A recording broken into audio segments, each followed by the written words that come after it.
Абай облысы бойынша жас кәсіпкерлерге жеңілдетілген несие беру бағдарламасы іске қосылды. Осы өз бизнесінің тыңнан бастайтын мал өсіріп өнеркәсіп ашқысы келетіндер үшін 5 миллионға дейін шағын несие алуға болады. Қаржыландыруды жүргізетін аграрлық несие корпорациясы. Қазір біртіндеп өтініш білдірген жастардың жобалары қолдау тауып жатыр.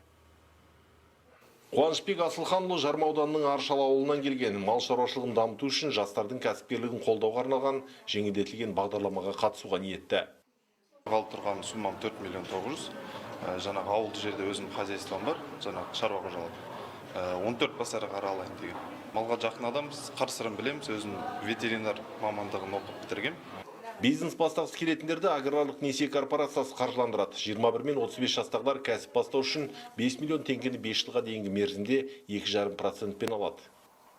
86 заявка қабылданды, общий сомаға 300 миллионға.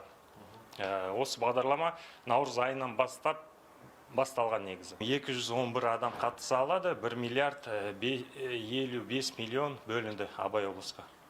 Қаржыландыру туралы шешімді конкурстық комиссия қарайды. Құрамында облыс әкімшілігінің өкілдері, депутаттар мен несие корпорациясының басшылары бар топ қазір әр бизнес жобаны мұқият зерттеп шешім шығарып жатыр. Комиссияның мақсаты бұл жобаның қаншалықты біздің өңірге қажет, қаншалықты біздің өңірдің экономикасына дамуына үлес қосатыны туралы баға беретін болады. Комиссия отырысы айына бір рет кем дегенде болады. Бизнеске бет тұрған жастардың ұсынған жобалардың дені қызмет көрсету, тағам өндірісі, мал шаруашылығы мен сауда-саттыққа қатысты. Арасында инновациялық идеясын іске асырғысы келетіндер де кездеседі. Ержан Жақып, Серік Нұртаза, Қазақстан ұлттық арнасы, Абай облысы.